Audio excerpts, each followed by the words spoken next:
To our annual history Sczepaniak lecture series. I love this lecture because we get to talk about history, and history is like the most interesting subject in the world, right? And that's why we're all here. Let's hear it. I always like to say that we talk about history all the time, but people don't usually know it. Because everything that's happened, in the past, is still with us today. And through this lecture series, we've been honoring the 100-year anniversary of World War I. And that war probably has done more to shape the modern world than anything else in many ways. And tonight, our guest speaker is Dr. Geoffrey Wawro. He is from the University of North Texas. And he is director of the Military History Center there. From 2000 to 2005, he was professor of strategic studies at the U.S. Naval War College in Newport, Rhode Island. He is the author of 6 books. And I can list all of them or call them out here, but some of them are A Mad Catastrophe, The Outbreak of World War I and the Collapse of the Habsburg Empire, Quicksand, America's Pursuit of Power in the Middle East, the Franco-Prussian War, Warfare and Society in Europe, 1792 to 1914, and the Austro-Prussian War. And so he knows a lot about military history, if you gather that. He also was at Chatham College as an English-speaking Union scholar and a Fulbright scholar at the University of Vienna. And now he's at Lutz University. He's here to talk to us about his new book, Sons of Freedom, The Forgotten American Soldiers Who Defeated Germany in the First World War. So please welcome Dr. Geoffrey Wawro. Thank you, Eileen. Well, so congratulations to all you Cubs fans. I guess you beat my home. I mean, I'm a Red Sox fan, but I live in the Rangers market now. So I guess you beat the Rangers 12-4 today, so congratulations.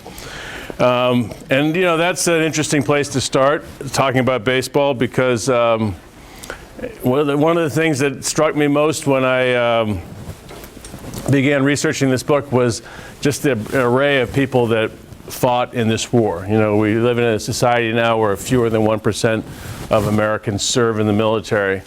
And when this war broke out, America was very resistant to joining the war, but when we joined the war in 1917, 3 years into it, and the call went out, everybody, we can get into that in some detail, but just people from all walks of life, volunteered or willingly went, and including, athletes at the peak of their careers, such as this guy, known as Fast Eddie Rickenbacker, who raced in the Indy 500 4 times, won it 4 times before World War I, and he was assigned to be General Pershing's chauffeur on the Western Front, and he did that for a time.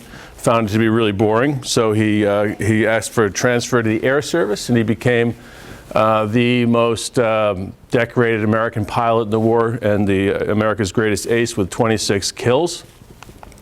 And this guy, Christy Matty Mathewson, who to this day is still statistically one of the top 3 pitchers ever to play the game of baseball. He volunteered and was assigned to the Chemical Warfare Division and was basically killed in a training accident when he was exposed to poison gas. The training exercise was commanded by a guy named Branch Rickey, who became the general manager of the St. Louis Cardinals. And then this guy, gorgeous George Sisler, who he held the record for most hits in a single season by a Major League Baseball player until the year 2004, when that record was broken by Ichiro Suzuki. So until 2004, he had the right, and he volunteered to go over and fight on the Western Front. And this guy was one of the greatest pitchers in baseball in 1917. Grover Cleveland, Old Pete Alexander, still to this day in possession of the record for most wins by a rookie starting pitcher in Major League Baseball. And he joined the field artillery, went over. He was gassed. He was shell-shocked. He returned to the States as a shell of himself and became an alcoholic and died young. His career was obviously never the same again. And then this guy, Ty Cobb, one of the great baseball players, still in possession of the highest career batting average of any Major League Baseball player, 367. And Ty Cobb enlisted in the Army, went across, and was ready for the big 1919 campaign, which everybody thought would be required to win this war. And the war, of course, ends abruptly with this armistice November 11th, 1918. Nobody expects, and so he doesn't get to fight, but he was ready to go. And you all know who this is, right? Who? Franco Nagurski? Nope. Well, you know, you were here earlier. Come on, this is George Halas. Come on. George Halas. He joins the U.S. Navy, fights in World War I, returns to Chicago, and founds the Chicago Bears, and he coaches them for 40 seasons. And this guy is Gene Tunney. Gene Tunney was one of the greatest boxers in world history. And after the war, he beats Jack Dempsey twice. He's world heavyweight champion, and he's quite a good boxer. You know, before and during the war, he joins the Marine Corps and fights in the U.S. Marine Corps during World War I.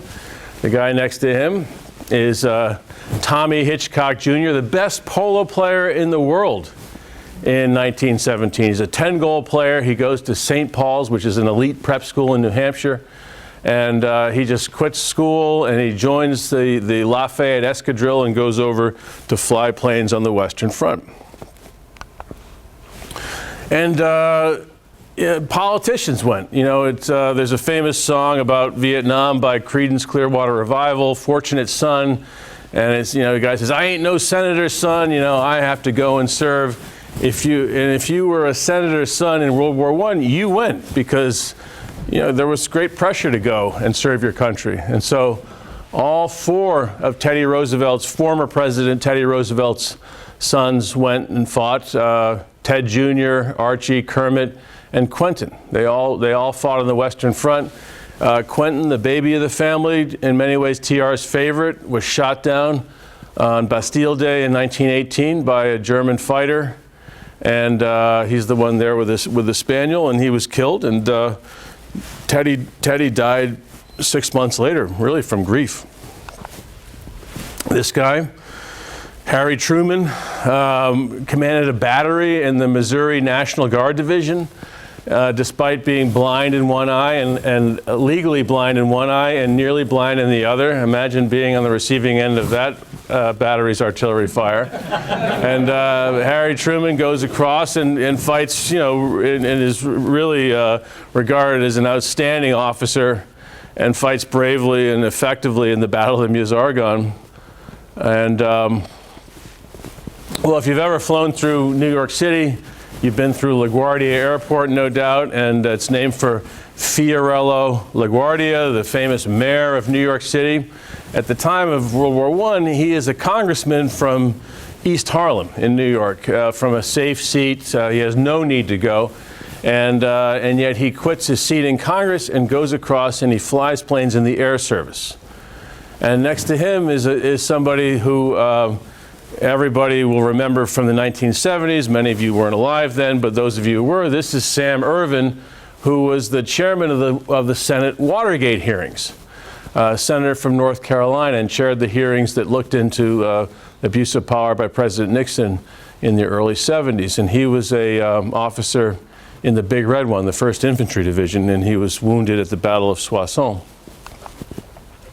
And famous soldiers and sailors and airmen went, like George Patton, who commands the brigade of tanks in the Battle of the Meuse-Argonne. That's Patton standing in front of a French medium Schneider tank in the Meuse-Argonne. And you see, he looks much as he does in World War II, only younger. Funny how that works. Douglas MacArthur. Douglas MacArthur, who was arrested by American troops at one point because they thought he was a German officer because of the way he dressed. He took the grommet out of his hat, he wore everything against regulations, and they thought he must be a Prussian because of how he dressed. He rose from being chief of staff of the 42nd Rainbow Division to commanding a brigade and then becoming divisional commander. And next to him is Billy Mitchell, the father of the U.S. Air Force, who commands Pershing's air service in World War I. And then this guy here will become chief of staff of the U.S. Army in World War II, kind of the organizer of victory in World War II, George C. Marshall. And in World War I, he's General Pershing's most indispensable staff officer. He's kind of the troubleshooter that Pershing sends to every area that needs fixing. He sends Marshall, and Marshall acquires this really encyclopedic knowledge of the Army, and also gets this really keen appreciation of what it means to lead, what it means to lead effectively and succeed. And so he then becomes a really good filter in World War II of kind of figuring out who are the best generals to put in place and which guys need to be sidelined. And next to him is Wild Bill Donovan.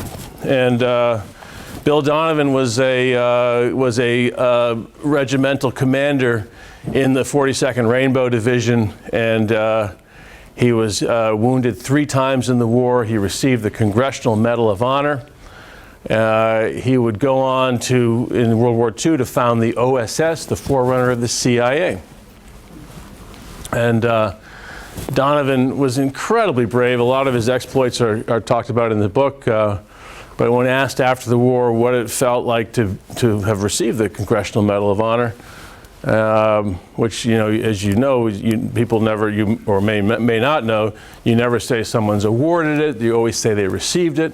And he said it was not his medal. As far as he was concerned, the medal belonged to all the young men who never came back that were lying under the white crosses in France, which is a sign of his habitual modesty, but just truly a heroic figure.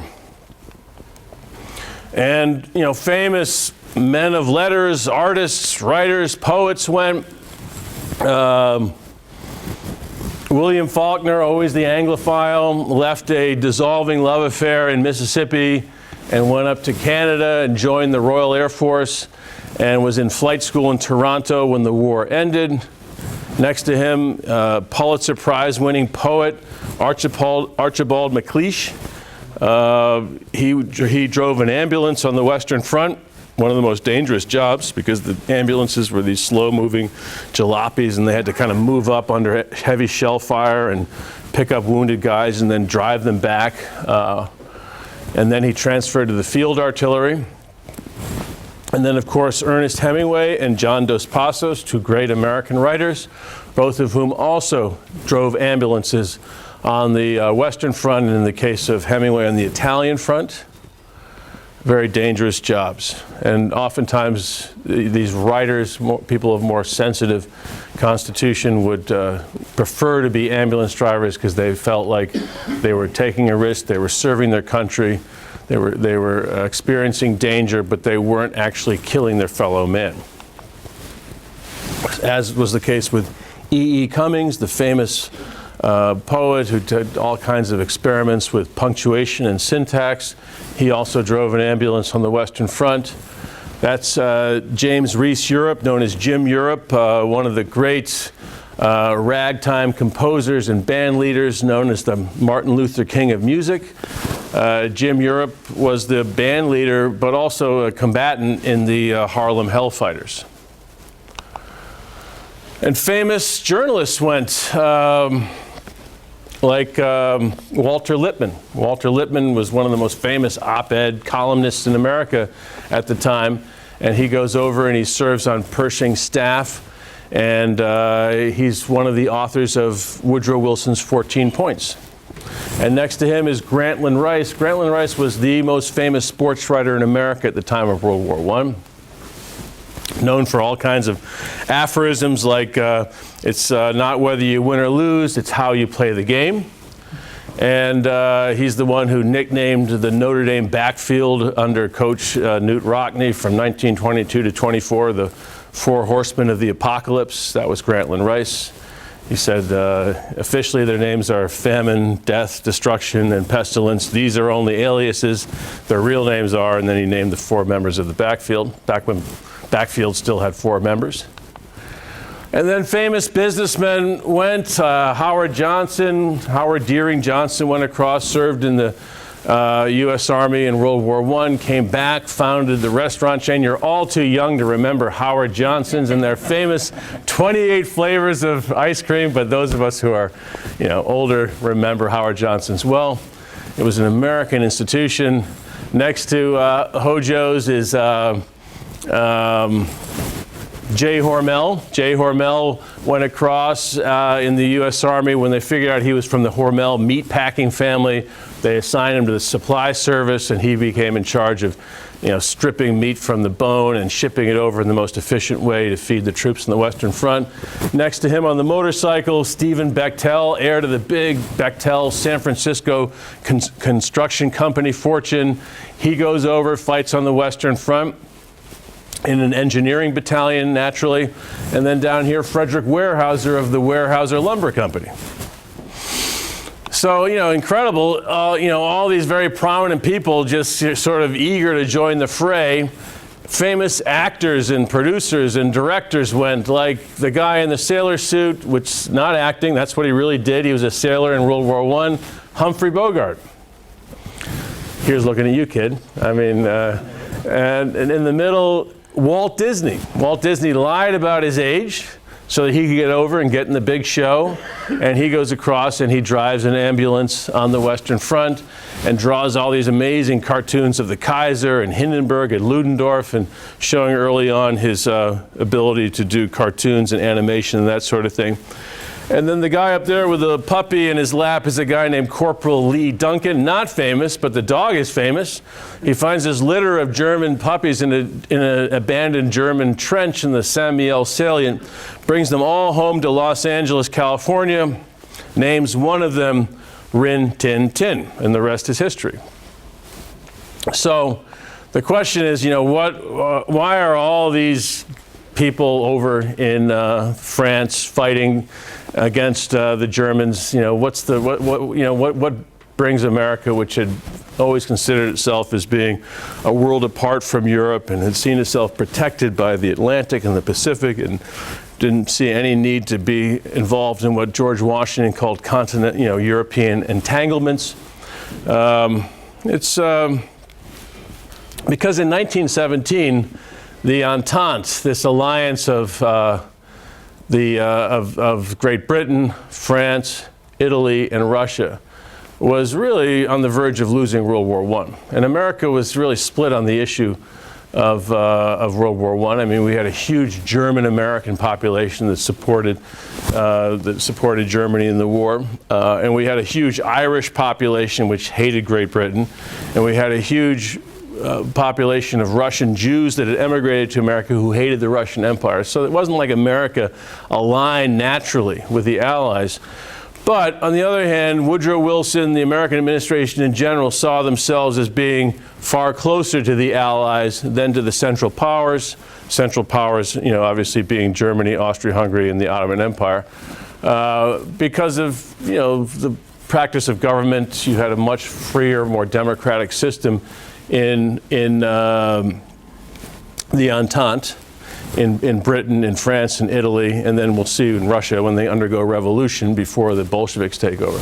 So we saw ourselves as more closely aligned. And we also saw a tremendous threat from the German Empire. The German Empire, had they conquered all of Europe, they would have been such a formidable threat to American, commercial, industrial predominance around the world, that there was great pressure in America to intervene in this war to stop Germany from conquering all of Europe and Eurasia. And it really was, 1917, the year that we enter the war, in April of 1917, is a year of crisis for the Entente. In the first case, the French have suffered 3 million casualties. between 1914 and 1917, this in a population of 38 million. And it's an aging population of 38 million. It's not a young population. So when you have 3 million people of military age struck down in that period, it means you're really scraping the bottom of the demographic barrel. France, imagine the war goes on for 1,556 days, and the French lose 900 killed and 2,200 wounded every day of that 1,556-day war. So by really 1917, they're getting to the bottom of the barrel. And the French are, after these horrendous losses in 1914, 15, 16, they are looking for a way to get out of this war. So they plan this major offensive in 1917 called the Nivelle Offensive. And they're going to use new tactics, and they're going to find a formula to break through the German army on the Western Front, get in behind it, and cause the collapse of the German army and win the war. And the Nivelle Offensive just backfires horribly, and it turns into a total fiasco. Nivelle predicted that I'll have fewer than 10,000 casualties. I'll defeat the German army. I'll cause them either to collapse or retreat out of France. And in fact, he loses 200,000 more casualties, and the German army barely budges. And so the French army, which by now is completely fed up by this 3 or 4 years of war and attrition, they mutiny. They literally mutiny. And so half of the French army, 49 of 110 divisions, they just basically say, we're out. We're not going to fight anymore. And they say, we'll defend the trenches, but we will not attack. So they kind of remove themselves as an attacking element, and American analysts looking at that say that the attacking spirit of the French army is completely broken. And that was, by the way, that was important. If you were going to win the war, you had to have what was known as attacking spirit. You had to be willing to seek danger, go over the top and attack the enemy. If you were just going to passively defend, well, the Germans, they had occupied all of northern and eastern France in 1914. They were still in this position. They had all of the industrial zones of France under their occupation. You had to attack to drive them out, and the French are essentially broken. And the Russians, by 1917, they've suffered 5 million casualties. And the Russian army is really flagging. It's badly supplied. They've got lots of manpower, but not nearly enough, clothing, weapons, anything else. They've been blockaded in all of their principal ports by the Central Powers. Everything has to come in through the northern Arctic ports and work its way down through this very bad Russian infrastructure. So the troops are like underfed. These guys are, I'm sorry, they're ridiculously well equipped. Most of the Russian army did not look like this. They didn't have like machine guns all over the place. They weren't wearing nice greatcoats. They were pretty threadbare. They were sharing rifles and that sort of thing. So, Russia is really flagging because of these high casualties and the high suffering, which is also reflected on the home front, where people aren't getting enough to eat. They're living in homes that they can't heat because all the coal is being reserved for war industries. So the people are living in the cold and they're not eating enough. And so as a result, you have the brewing revolution in February, March of 1917. The Tsar of Russia actually abdicates, and a provisional government under Kerensky is formed. And this is one of the reasons why America joins the war, because Wilson says, finally we have a democracy in Russia. We can ally with that. We weren't going to ally with an autocracy. And one of the first orders of business for this new democratic Russian government under Kerensky is to organize a great offensive known as the Kerensky Offensive for the summer of 1917 that's going to take this Russian army, which is going to be imbued with this new spirit because of the new government, the end of Tsarism, and they're going to kick the Germans and the Austrians and drive them back and win some space for the Allies to win the war. And in fact, what happens is they all run away. These are Russian troops in the Kerensky Offensive, no rifles in hand, running away from the Germans. So because basically they're just not sufficiently well equipped, they don't have enough artillery, they're not well led, They don't have enough even of infantry weapons. They're sharing rifles in every platoon. The men are sharing rifles, picking up rifles from wounded comrades on the ground and that sort of thing. And they're just tired of war, and they're tired of the casualties. So they break and they run away, and the result is, the fall of the Kerensky government and the rise of the Bolsheviks, and the fall in October, November 1917, the Bolshevik Revolution. Lenin takes over and sort of brushes aside that provisional government and claims, all power to the Soviets. And the Bolshevik mantra is, land, bread, and peace. We'll give you peace. We'll give you peace, but we'll just get out of the war. Which is, ridiculous, because he's not even going to negotiate with the Germans. He's going to say, we're out. And so what this does to the Allies is it removes basically 223 divisions, which was the bulk of the Allies. The 223 divisions of Russians on the Eastern Front. They pinned down 100 German divisions and all of the Austrian army, for the most part. And plus, the Russian population, at 150 million people, they had all the reserve strength, whereas the French were out of reserves. The Russians had a lot of people of military age they could still recruit. So Lenin basically pulls Russia out of the war in 1917. And this gives really great possibilities to the Germans to win the war in 1918, because they can basically take that, the best part of that 100 divisions they have on the Eastern Front, and they move them to the Western Front. Now, on the Western Front, the Germans have had 150 divisions for many years against 170 British and French divisions.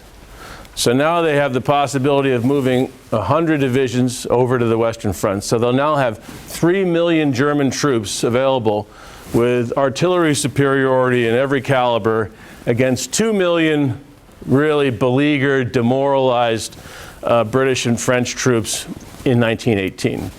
And the Americans joined the war in April 1917, but as we'll see, they have no real army at the time, and they don't have a single soldier in France. So the Germans are looking at an opportunity to win the war early in 1918. And coinciding with the Russian defeat and the Bolshevik Revolution and the Russian withdrawal from the war is the defeat of the Italians. The Italians have been pinning down a large fraction of the Austro-Hungarian army along their border since 1915, when the Italians joined the war. And in October, November 1917, the Germans and Austrians launched this massive offensive against the Italian army. The Italians have lost 1 million men since they joined the war in 1917. They're poorly equipped, they're demoralized, they've sort of given up on their commanders. And the Germans and Austrians launched this massive Battle of Caporetto, as it's known. And they absolutely crush the Italian army. They inflict 250,000 casualties on the Italians. They take 3,000 guns from the Italians. They essentially cripple them as a force, and they knock them out for the duration of the war. So more bad news. And so really the only army that's really still intact and has any hope of being the mainstay of the Allies is the British Army. But the British Army in 1917 is really on its last legs, or so it appears. They've lost 2 million casualties since 1914. And in 1916, they lose 500,000 men at the Battle of the Somme. In 1917, they lose 400,000 men at the Battle of Passchendaele, both really hopeless battles that really acquire nothing strategically significant. And they trigger this huge round of infighting in London between the Prime Minister Lloyd George and the Commander-in-Chief of the Army in the Field, General Douglas Haig. And Lloyd George basically says, I'm not going to send any more troops over. You just waste them all.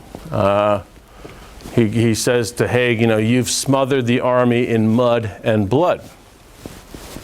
And so, unlike France, there's actually there's still a large number of military-aged men available in Britain, about 9 million. But Lloyd George won't send them. He says, tells the War Cabinet, if the killing continues at Haig's pace, we'll have social revolution in Britain. The people won't stand it. They will rebel against the government. They'll rebel against the kingdom if we keep doing this. So he basically tells Haig, this is your last army. I'm not going to keep reinforcing failure. So, the situation is pretty horrific for the Allies. I mean, they're looking down the barrel at what I would say looks like certain defeat in 1918. And that's why, and one of the reasons they're so certain of defeat is the Germans have refined these new tactics, which they used against the Russians in 1917, and they used against the Italians at Caporetto in 1917. These new stormtroop tactics. And the stormtroop tactics are they're the sort of the precursor of blitzkrieg. It's a way to restore movement, surprise, mobility to this frozen World War I battlefield. They do it by doing away with the whole choreography of the World War I offensive, week-long, 2-week-long preliminary bombardment, and then blowing the whistle and sending the troops over the top in waves. And so the enemy, who's just gone deeper and deeper underground, then comes back up and sets up the machine guns and just, guns them down, and the artillery in the rear just annihilates them with shrapnel. That's basically how all these World War I battles go until this. And now the Germans realize that the idea is you got to surprise them. You can't telegraph what you're doing and then just hope in sheer weight of materiel that you'll somehow win, because they know that people will just react. If they're getting shelled, they'll go deeper and deeper underground, and they'll ride it out, and then they'll come back up to the surface when you finally do attack, and they'll shoot you down. So the Germans basically, they concentrate their guns secretly. They make massive concentrations of artillery fire at night. They'll bring the guns up, they'll camouflage them, they'll put them in woods under camouflage screens, hide them in farm buildings, and the same with infantry. They'll have huge troop formations that are, that are hidden. They'll have the reinforcements that are beyond the range of the battle, but then they'll march at night right up to the edge of the battle zone, and then by dawn they'll be ready to go. And then they train them in these new tactics, these stormtroop tactics, where instead of having the old method of these waves of infantry, they send them in these small bands. Depending on the sector, there'll be a dozen men or 20 men. And they're all really well trained in these small unit tactics, and they're differently armed. They've got light machine guns, they've got hand grenades, flamethrowers, and instead of like taking an objective and stopping and waiting for the next wave to relieve them and continue, they don't stop. They just keep going. They bypass. If there's a strong point, they'll bypass it, and they'll just keep going, because they realize that the object is not to take the ground and secure the ground and move forward gradually. You want to go as deep as you can so that you can then take out all the headquarters areas behind them. You can capture and kill all the officers. You can tear up all the headquarters staffs. You can cut all the communications lines so they can't radio, telegraph, telephone anybody. And so all these Allied units you're attacking become deaf, dumb, blind, just stumbling around with no communication with each other. And that causes a complete morale collapse. So it's, like I said, the precursor of blitzkrieg. And so this is what the Germans have demonstrated against the Russians in the fall of 1917. They've used it against the Italians at the Battle of Caporetto. And now they're training all these troops they're bringing out of Russia, as well as the ones on the Western Front, to use these tactics against the British and French, who, for all the reasons already discussed, are totally demoralized. So to meet this gathering storm, the French send their most famous soldier, Marshal Joseph Joffre, this guy here.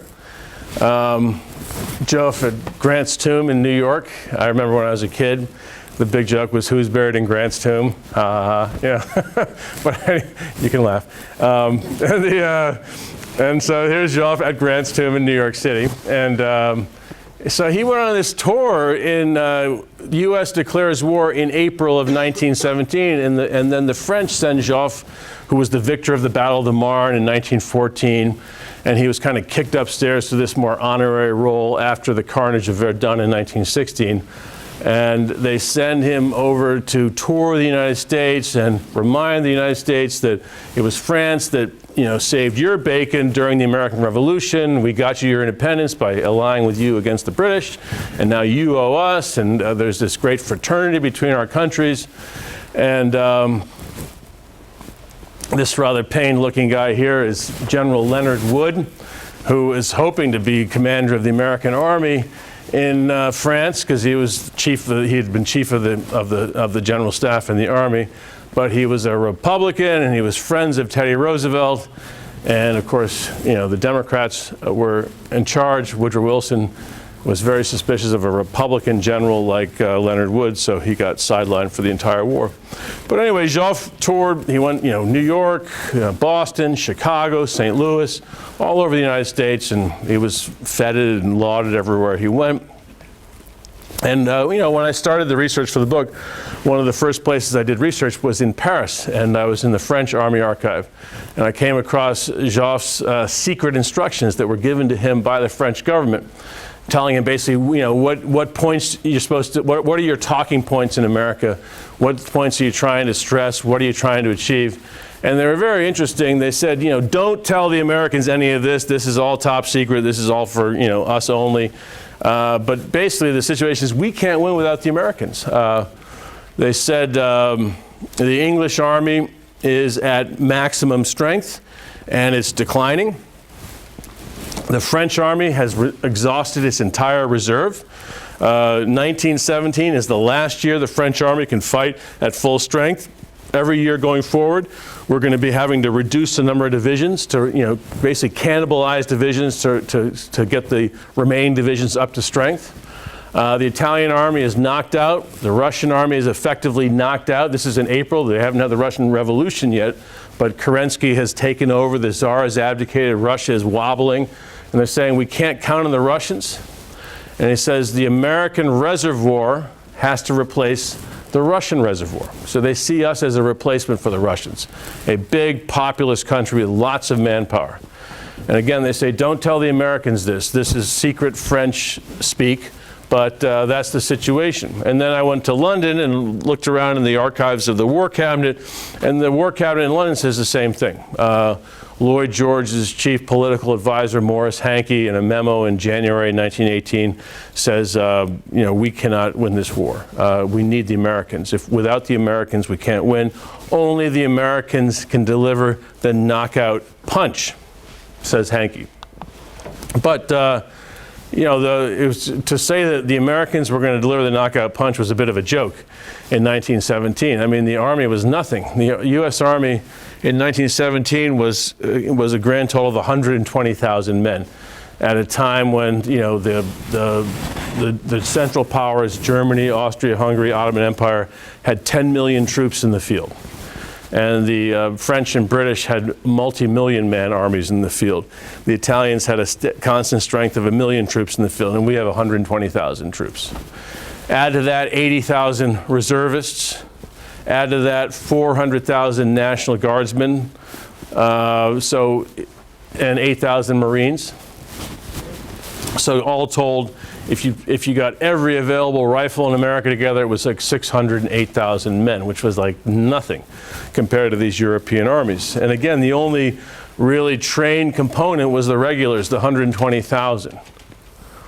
So, and even they weren't considered all that good. I mean, that's General Pershing there, who's a brigadier general when that was taken. And he's put in charge of the punitive expedition into Mexico. In 1916-17, when Pancho Villa crosses the border into Columbus, New Mexico, in retaliation for President Wilson supporting one of his rivals for the presidency of Mexico, and Villa, who was expecting American support to punish the Americans, crosses the border, kills 23 Americans, steals a bunch of horses and guns, and races back across the border. And so Wilson orders this punitive expedition to go in and find Villa, bring him to justice. And so they spend like a year milling around in the state of Chihuahua in Mexico, and they don't even find the guy. They hardly even make contact with the Mexicans. It's just this complete fiasco. 10,000 men at a time, 120,000 troops total rotate through there, nothing. So, one of the reasons the Germans are so confident they're going to win in 1918 is they say there is no way that this army is going to pose any problems whatsoever. Because even if they introduce a draft and they build up, that takes years. They look at the example of Britain. Britain entered World War I in 1914 with the same size army as the US. And it took them 2 years till 1916 to get a drafted army that was big enough to fight on the Western Front. The army they brought to the front in 1914 was wiped out 100%. They had to rebuild from scratch. So the Germans say, these guys won't be any use for at least 2 years. And in 2 years, we can win. So to remedy the situation, the Americans introduced the Selective Service Act, which you all have to register for the draft. Men and women, right? Because I think this is the first year that women have to, is that right? Yes? Women have to register for the first time this year, right? I think so. I think they just passed the law for the next cohort. Okay, so see what you have to look forward to. So this Selective Service Act, by which we all register for the draft on our 18th birthday, I can still remember going to the West Hartford post office, and Jimmy Carter was president. I remember that. That was created in the summer of 1917 to come up with a mass army that would measure itself against these European-sized armies. And it was a funny kind of army because they just, they cast a very wide net. And it was a time when America was, in the title of the talk is Hyphenated Americans. It was a time when America was really fundamentally changing. This was a country that, at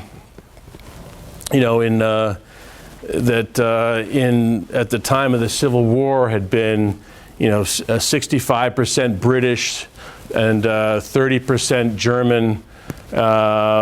And at the time of World War I, it's 13% African American, and then the white component of America has radically changed. Now it's like 11% British, 20% German, 30% Italian and Hispanic, 34% Slavic. And so you have this really great sort of social shift in America, and many of these guys don't even speak English. They're all these recent immigrants. And the way this immigration of the late 19th, early 20th century worked is all the immigrants had gone where the jobs were, in all the mills of New England and the mills of the industrial Midwest.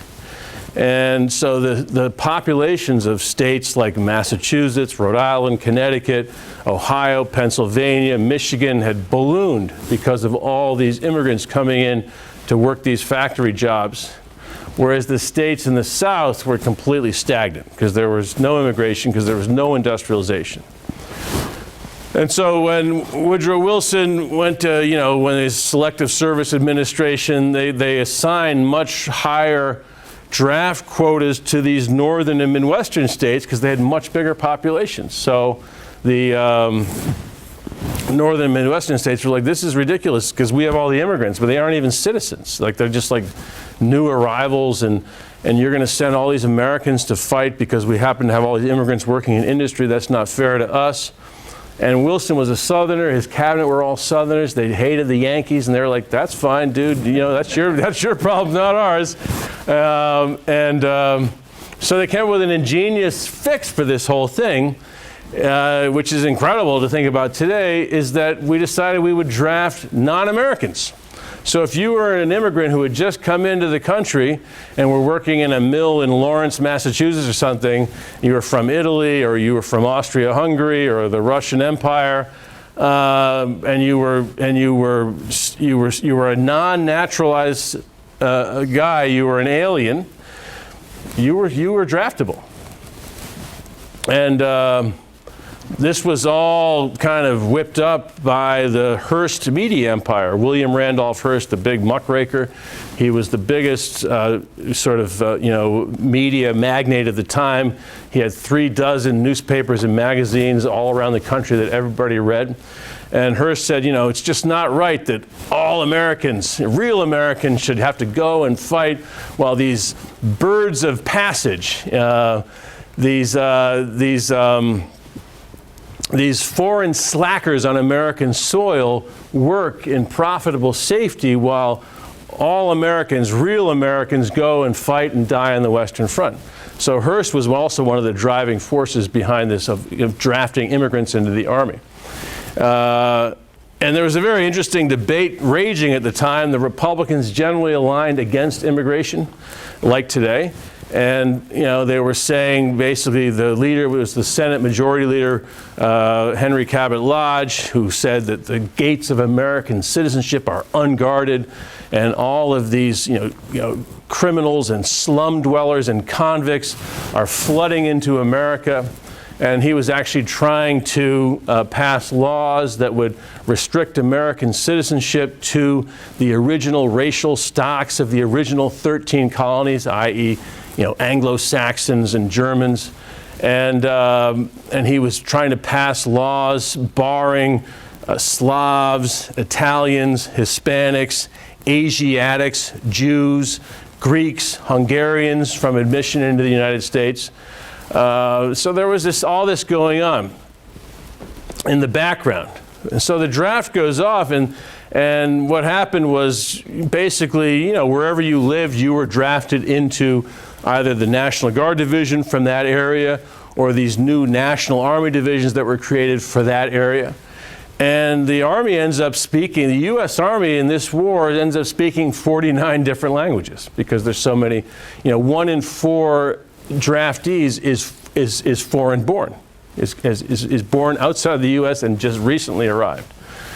And so it's a very interesting arrangement. But it works. They get 500,000 guys trained by the end of 1917. They've got about 600,000 trained by the middle of 1918. So by the summer of 1918, you've got over 1 million trained troops in France able to fight, which was incredible speed, and also has to do with the speed with which we solved the whole submarine problem.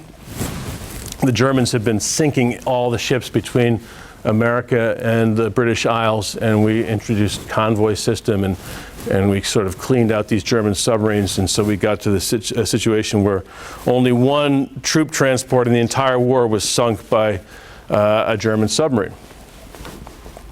So we get these guys over, very indifferently trained. They're just the most basic training.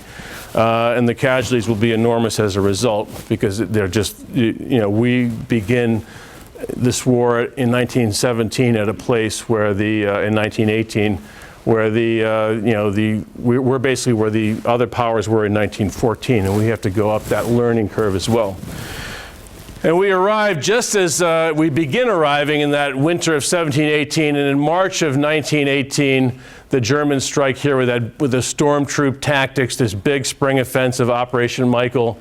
And in 3 days, they conquer more ground than the British and French have taken from them in 4 years on the Western Front. They take 1,200 square miles. They nearly destroy the British Army.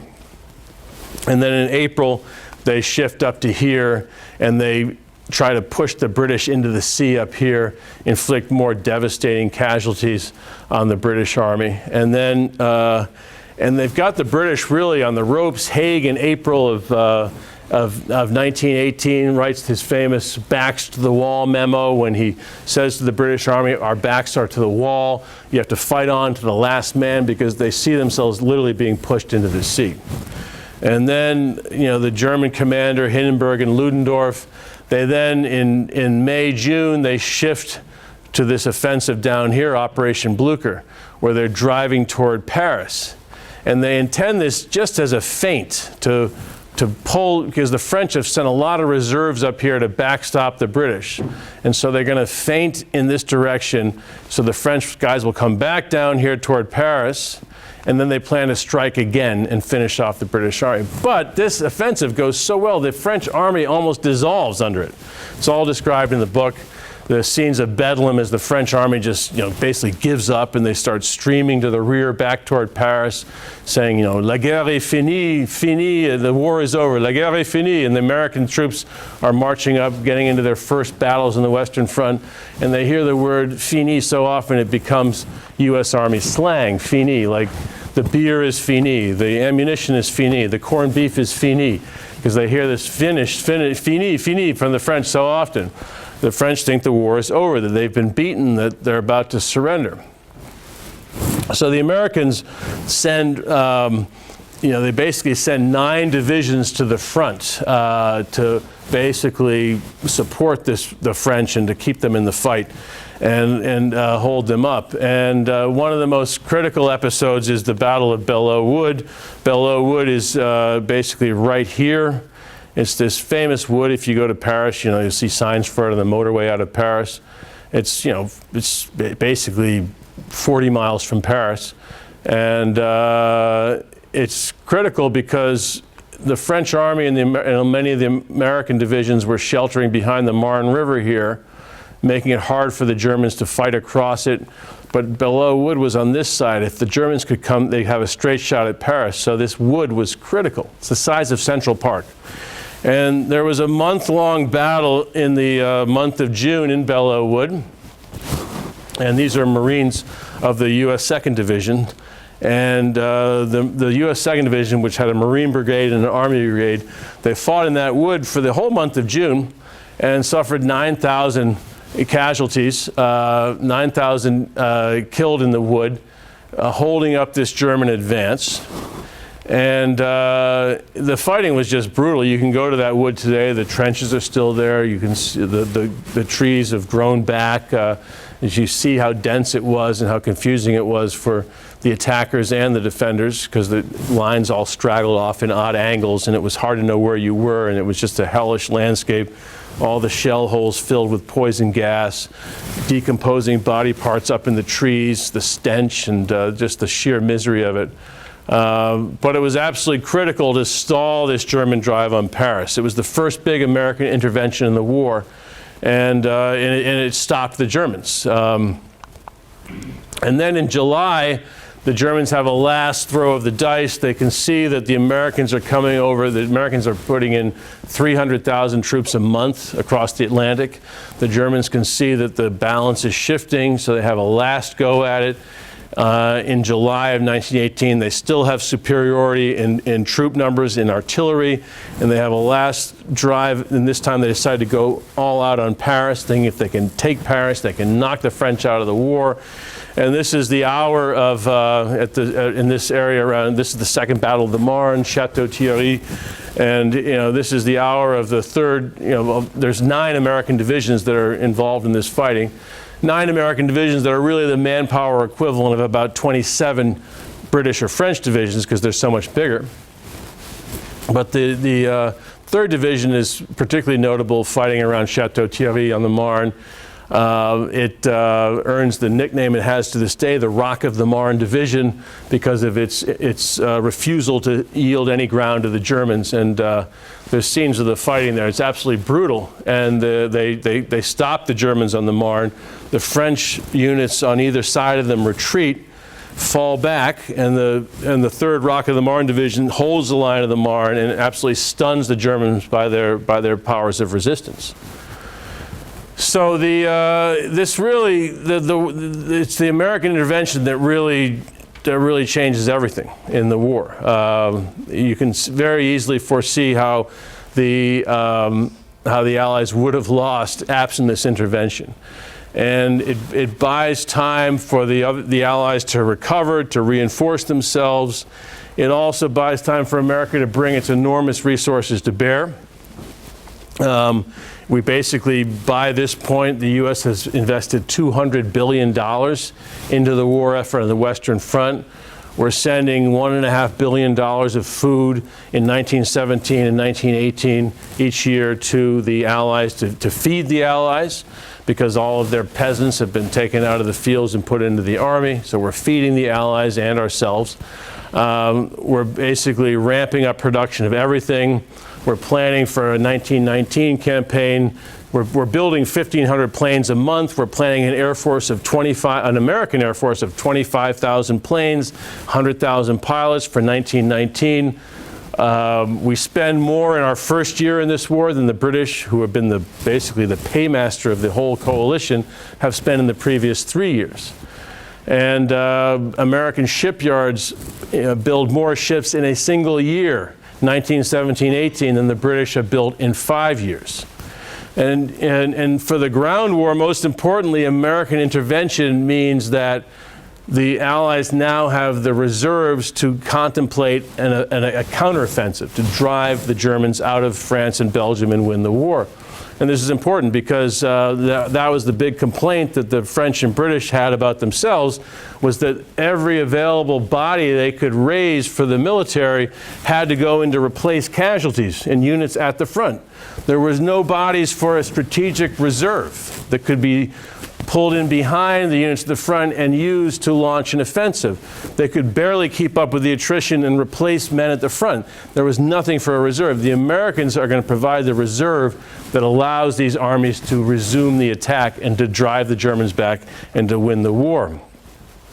In fact, in the course of 1917-18, the U.S. Army brings the manpower equivalent of 160 French or British divisions over to France at a time when the French or British can hardly, doing their utmost, can only maintain that many divisions. We kind of effortlessly bring over that many divisions. It's only about 50 divisions in U.S. terms, but ours were 3 times stronger because they were 28,000 man divisions. So, again, the argument in the book is that we win the war. And it's controversial in Europe, they're like, what? We won the war. And I'm like, no, you didn't win the war. You couldn't win the war. You were going to have a stalemate, and you were going to have a negotiated peace where the Germans were going to keep Alsace-Lorraine and keep northern France and half of Belgium. That was going to happen. That was the best case scenario. So these big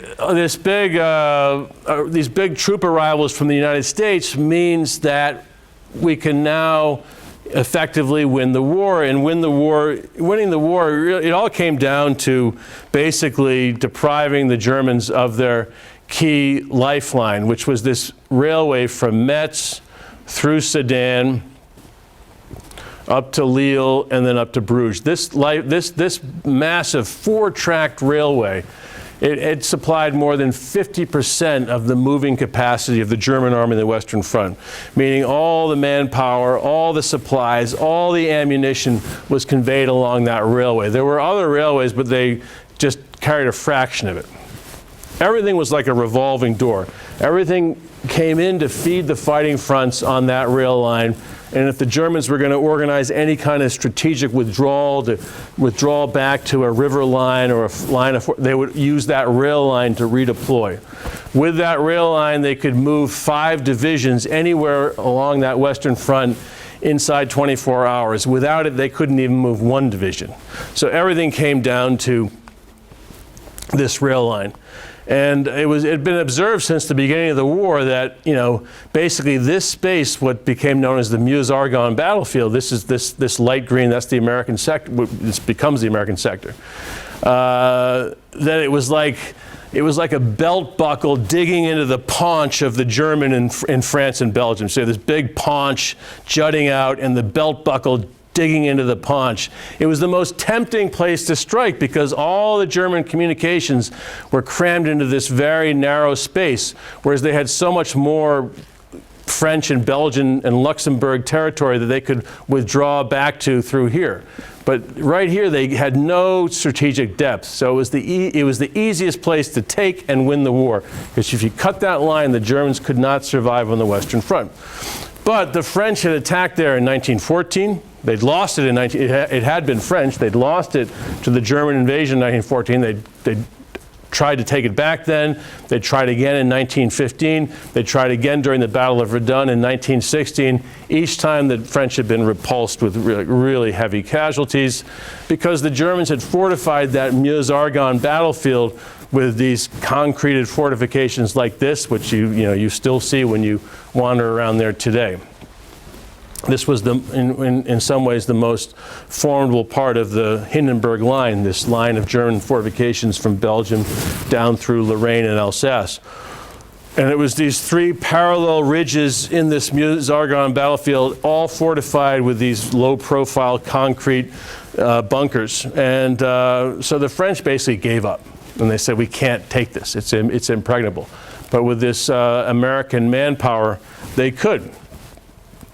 And so this is, there's like 5 chapters in the book on this battle of Meuse-Argonne. It's so important, and it's so bloody. It goes on from, September 26th until the end of the war on November 11th. And there's several phases.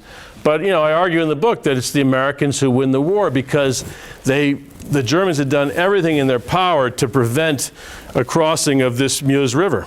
Because if anybody gets across the Meuse River and gets in behind the German army, they can cut that railway at Sedan, stop the movement of the German army, stop its supplying of the German army. And so the Germans did everything to prevent that, and the Americans, they batter their way through. And it's not pretty. The casualties are appalling. The Americans lose, like 150,000 killed and wounded in this battle of the Meuse-Argonne. They have the highest They have the highest monthly casualty rates in World War I of any conflict the U.S. Army has ever been involved in. 6 times the monthly casualty rate of World War II. So they're suffering 36,000 casualties a month on average in World War I versus 6,000 in World War II. But they do the job, and they get in behind the German army. And they force it to surrender because deprived of that railway, deprived of the ability to either retreat or advance, the Germans have no option but to surrender. They're completely marooned. And so they collapse because of this American victory in their rear, which is to take nothing away from the sacrifices of the British and the French. It's just to state a fact that they weren't going to be able to beat the Germans without this operation. It's just a glance at the map tells you as much. This is the front line at the time of the armistice, and here's Sedan, this critical city taken by the Americans, and where they cut this railroad which comes out of Germany and travels up the Western Front. They take this, forcing the surrender of the Germans. Without that, and with the British pressing here and the French, the Germans just weren't going to surrender. Look at that. They're still sitting in possession of most of Belgium and all of eastern France and Luxembourg, and they've got all these river lines to fight back. They can use the Meuse River here, then the Moselle River here, then the Rhine River here. They're going to defend every one of them like they did in World War II. So it's just going to be a slog, and given everything we've already said about the exhaustion of the French and British armies, there's just no way they're going to be able to do it. The war is going to end in a negotiated peace. The Germans are going to retain much of Belgium and much of France, and the balance of power is going to shift in a very remarkable way. So these are the doughboys, the guys who really won the war, and just a real average assortment of average Americans doing their job. I was always struck by the quote by Edward Streeter, who was Edward Streeter was a writer who traveled around among the doughboys, and he wrote these things called the Dear Mabel letters, which got into every newspaper in America. They kind of reflected the vernacular of the troops in France.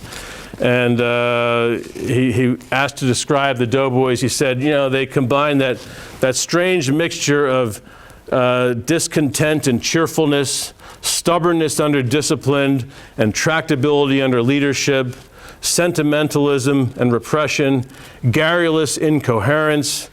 They were men who were used to taking things as they find them, vaguely understanding, caring less, grumbling by custom, cheerful by nature, ever anxious to be where they are not, ever anxious to be somewhere else when they get there. Without thought of sacrifice, they've all left the flag waving to those at home. They serve as a matter of course. And, you know, I hope some of you will read the book. The stories are just unbelievable of what these guys went through. And I close with something that Teddy Roosevelt's son, Ted Jr., said when he was asked, you know, why did you guys go? You know, you were the sons of former President Roosevelt. You know, America had the worker fight program, so it was very easy if you had connections to get into some war essential industrial type job so that you wouldn't have to go and fight because your job was so important. Like John F. Kennedy's father, Joe Kennedy, 28 years old at the time, but already a rich businessman. You know, he didn't want to go fight, so he arranged a job in sort of middle management at Bethlehem Steel Shipyard in Boston, so he wouldn't have to fight. And John Dos Passos, the novelist, said they had to arrange special trains to Washington for all the intellectuals that wanted to get out of the fighting. So it was easy to get out. And they said, you know, so they asked Ted Jr. or Archie, they said, you know, why did you guys go? And he said, because Dad always told us that to lead is to serve. Which, you know, given the current political environment, that's it's good advice, right? You know, we need a little more service and out of our political leadership. So thank you very much, and I'm happy to take any questions you might have.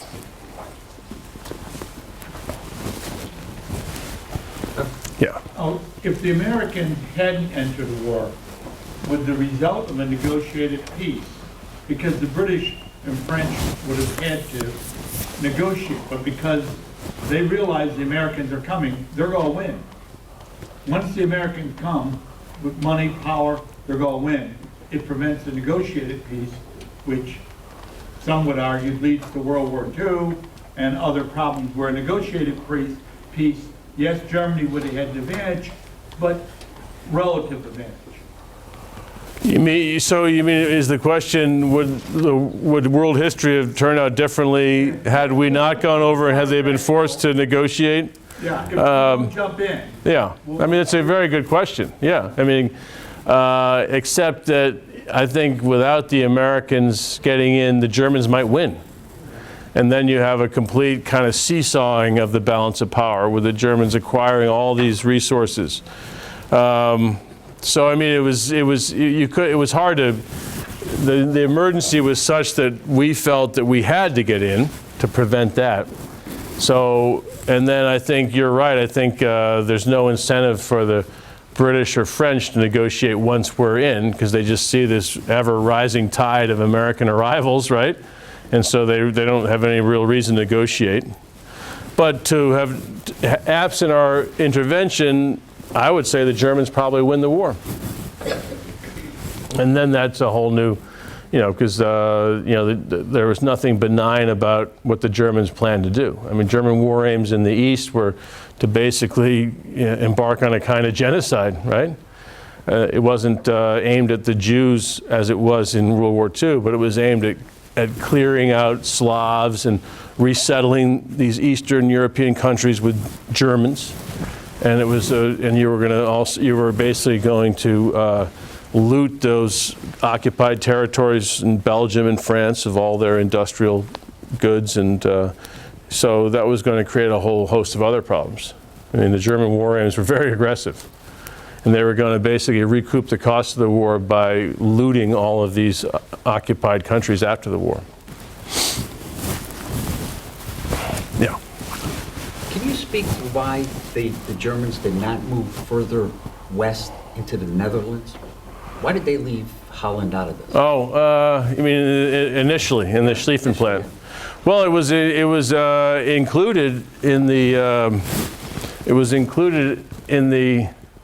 Schlieffen Plan, Right. because it would have cut down on the logistical difficulties of for the if they'd gone through Holland as well as Belgium, they would have had more roads and railways at their disposal, so they would have been able to move much more quickly, and they wouldn't have had all the logistical problems they had. But they spared Holland because, I mean, it was kind of like, you know, being half pregnant, I guess. They thought, well, the British are going to be really upset if we violate the neutrality of Belgium and Holland, so we'll spare Holland so the British won't be so upset, as if they wouldn't be upset enough by the violation of Belgium. But also, more importantly, than that, the Germans supposed that if they didn't violate Dutch neutrality and they left Holland as a neutral, then they would be able to supply themselves through Holland. So that if the British blockaded all of these belligerents, they wouldn't be able to blockade the Dutch because they were neutral. So the Germans would be able to import things, essential war materials, through Holland. But then, as we know, the British blockaded everybody, including the Americans. The British would not let the United States trade with the Central Powers. And so that was a huge bone of contention between the German and American governments. The Germans were like, what, you went to war with the British in 1812 over this very issue. They were trying to prevent us from trading with France in 1812. And so we had the War of 1812 because of that. And now the Germans are like, and now the British are preventing you trading with us, and you're not going to war? What's up with that? So, and the reason for that is because there was a tilt inside the American government, even though we were neutral, tilt toward the Allies. But that's why they left Holland. They spared Holland. They thought it would be what they called a windpipe through which they could supply themselves. Thank you. Yeah. Obviously, before America entered the war in 1917, many Americans volunteered to fight in other countries' armies and air forces and navies and whatnot. After we entered and first became the commander of the American forces, were many of them transferred towards American divisions, or were they still kept in their European counterparts? Do you know by chance? Wait, you mean, wait, say again, which? Before America entered the war in 1917, many Americans volunteered for foreign armies, whether it be like the Lafayette Flyers or other things, and obviously once Pershing took command, he wanted to create a very distinct American army on the front. Yeah. Were many of those American soldiers that were operating in, whether it be French or English armies, transferred into the American? No, that was, I mean, those were relatively small numbers, and that was all just done on, there was no comprehensive program to do that. It was just personal choice. A lot of them would voluntarily go over to the American side once the Americans were in the war, but these were small numbers of people, so there was no program to carry it out. It was just done on an individual basis.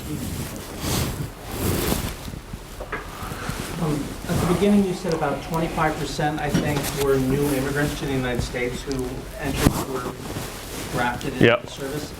Did they then become citizens as a result of their service?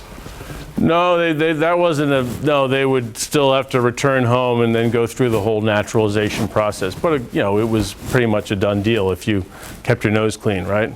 But no, they didn't get citizenship in return for military service. There was no quid pro quo there, like as there is today. But they would just come back and go and continue on through the naturalization process. And it was not every new arrival, it was all new immigrants who had applied for citizenship, but it was a multi-year process.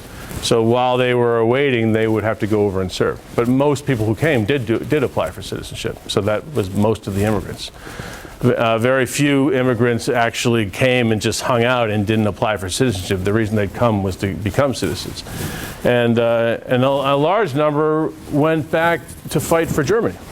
A lot of German immigrants went and fought for Germany, and there's a lot of examples in the book where German prisoners are marching by Americans, and then the German will go, "Hey Mac, where are you from? I'm from Brooklyn." And they're like in the German army, but they've come over from the United States. So earlier it was mentioned that you wrote about the Franco-Prussian War, the Austro-Prussian War, the fight over Schleswig Holstein. But the 3 steps of German unification, led by Bismarck. If Bismarck wasn't dropped by Kaiser Wilhelm II before World War I, how would things have changed? Because, after they defeat Austria and the Austro-Prussian War, they kind of help them back up on their feet, and France not so much because of the animosity towards them. But after he's kind of dropped, how do you think it would have changed if he wasn't dropped by Kaiser Bill II? Yeah, well, I mean, he was, he's 75 years old, which I used to think was old, but now I don't think it's old at all, but that was old by those times, in 1890, that's old, right? And when people are drinking and eating and not exercising, so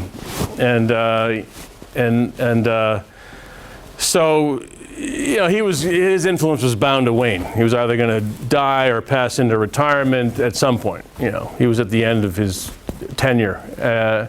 So he couldn't, and he was the rare German statesman who was prudent, who had a sense of limits, who thought, he always talked about the need to consolidate German power and not try to expand it. And he was very resistant to building a navy and getting an overseas empire. He said that'll be Britain's game or France's game. Our game is here on the European continent.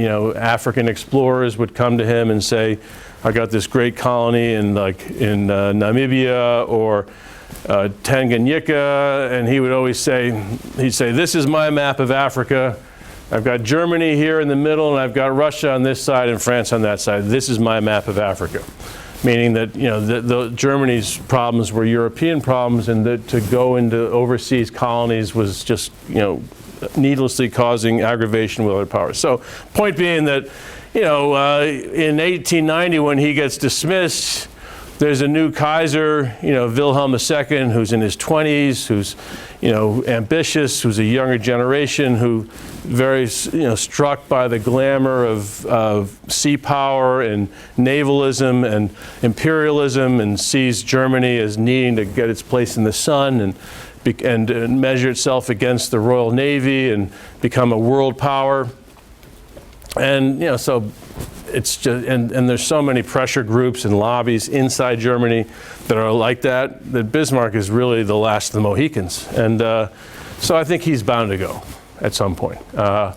And the people coming up behind him are they're sort of like the neocons who got us into the Iraq War. They have this very fervent vision of where Germany can go and how it needs to project power and use its strength instead of, sitting on its hands and kind of being repentant and guilt-ridden about having too much power. They should use its power to expand its sphere of influence. So, yeah, I think he would have restrained it, but at 75, he was on his last legs anyway, and there wasn't a big generation behind him who had the same kind of modesty that he had.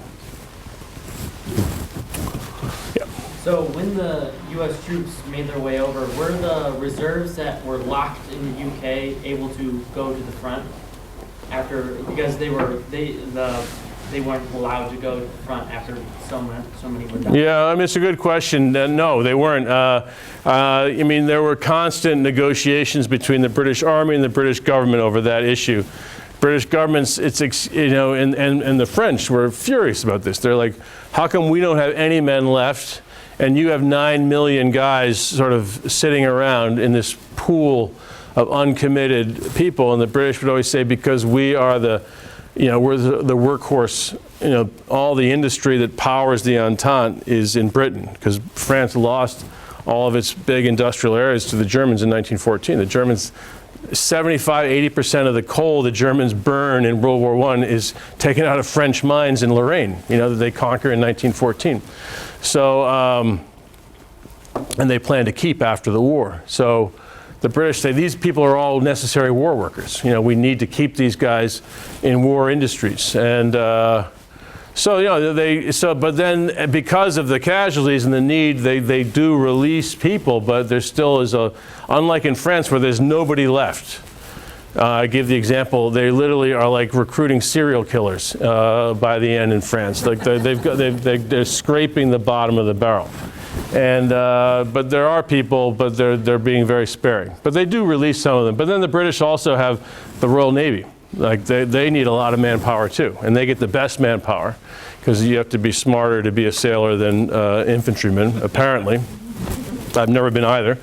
But so they would, the sort of intelligence and physical fitness, the Royal Navy got the best, and then the Royal Air Force got the best, and then the artillery got the best, armor got the best, infantry got the worst.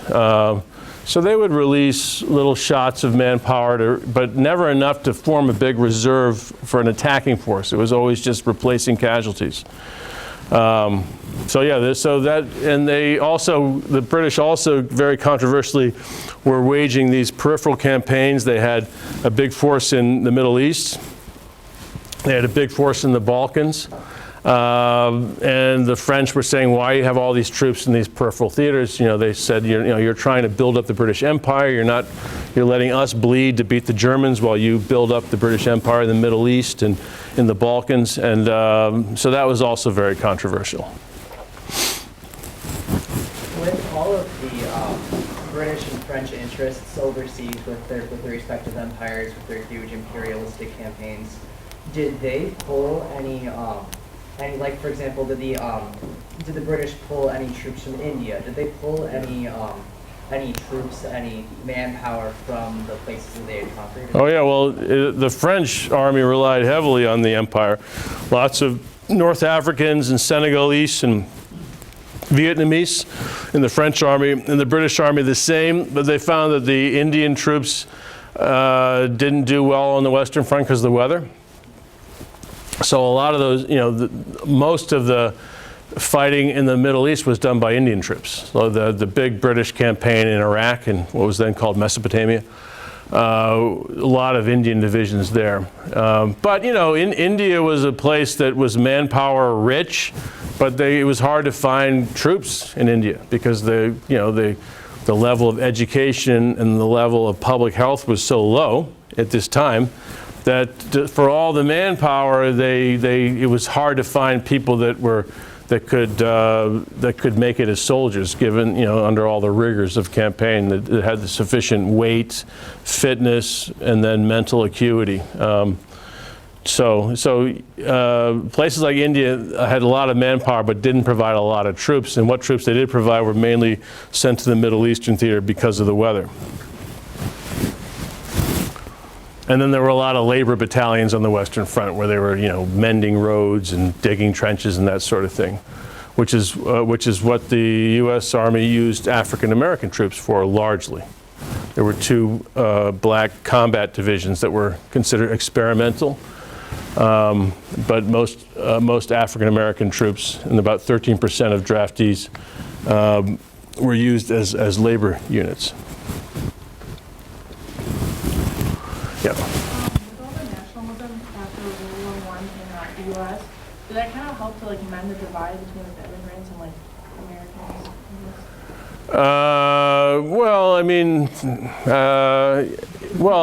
It's always, it's always been. You think about the New Deal coalition of Franklin Delano Roosevelt, which was this very unwieldy coalition of, sort of northeastern liberals, and then white ethnics, like the Poles of Chicago, Ukrainians of Ansonia, Connecticut, and then Southern racists, right? And that was the Democratic Party. It was this really strange amalgam.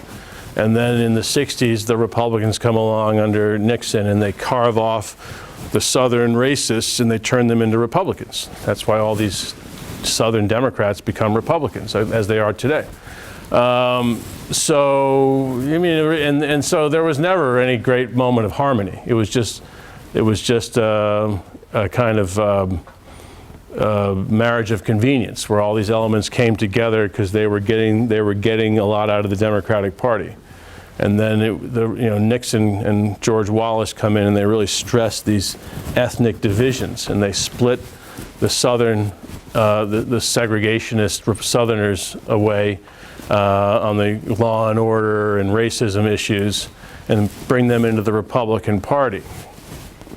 It was not like there was any great love between these elements. Like the liberals, the Democratic liberals hated the Southern Democrats. They hated having to work with them because they hated everything they stood for.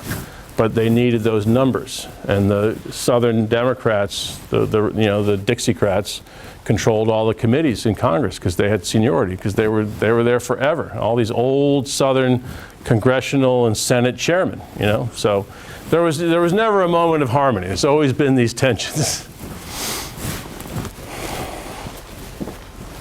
I always say the South won the Civil War. People think the North won it. I don't see any evidence of that. First of all, I'm distressed that your marketing department didn't bring attention of your book to the Wall Street Journal, because in today's they talk about the American doughboys in Russia.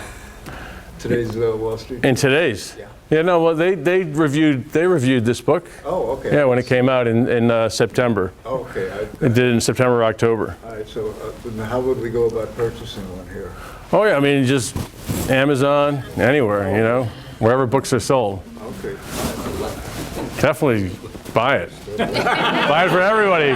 Christmas presents. It's very good. Marketing department. Yeah, no, anywhere. So, any other questions? Yeah. So, I feel like we don't talk about Spain a lot and Portugal, when it comes to World War II, one, because I know they're not really relevant. But what's going on on the Iberian Peninsula that makes them not very relevant? Well, just small population, no industrial. The question is, what's the deal with Spain and Portugal? Their heyday is really the age of Columbus, right? Through the 17th century, when they were rich and powerful because of their empires, because of the silver fleet coming out of South America back to Spain and Portugal, basically having all these sugar islands and spice islands, all these sources of revenue. And when their populations could measure against that of the other European powers. But by this time they've become backwaters because they're not industrialized, and their populations have fallen. And so they're not really of any military value to any of the powers. They're more valuable as neutrals, where you can use them to bring things in if need be. They don't really add anything to the coalition. Portugal does join the Allies in 1918.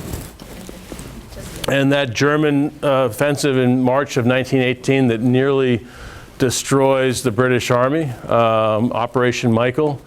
The Germans, because the way those Germans storm, they always pick a small sector of the front and then they saturate it with fire, so they completely just terrorize the inhabitants, and then they send those guys across behind a smoke screen and a creeping barrage. And the part they target is the sector held by the Portuguese division that has been sent to join the Allies, and they've just arrived from Portugal. They haven't had any experience on the Western Front, and there they are, and the Germans hit them with the drum fire, and the Portuguese just freak out and they run away, and the Germans come breaking through into the rear of the British Fifth Army, and nearly destroy this entire British Army. So so they do get involved, but they don't cover themselves in glory, I'm afraid to say. But it has to do with scale. I mean, they're just not big countries with big populations with lots of industry, and so they're not big players anymore. And they've been sort of neglected by, the Franco-Prussian War breaks out over an issue in Spain where the Prussians and the French are deciding which dynasty to put in charge of Spain. And the French have a candidate and the Prussians have a candidate, and they end up going to war over that, not because they care about Spain, it's just a matter of prestige, right? And Spain is like an afterthought.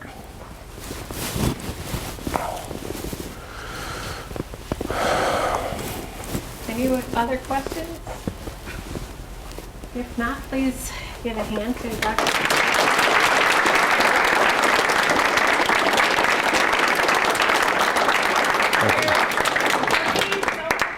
Some drinks, we can't leave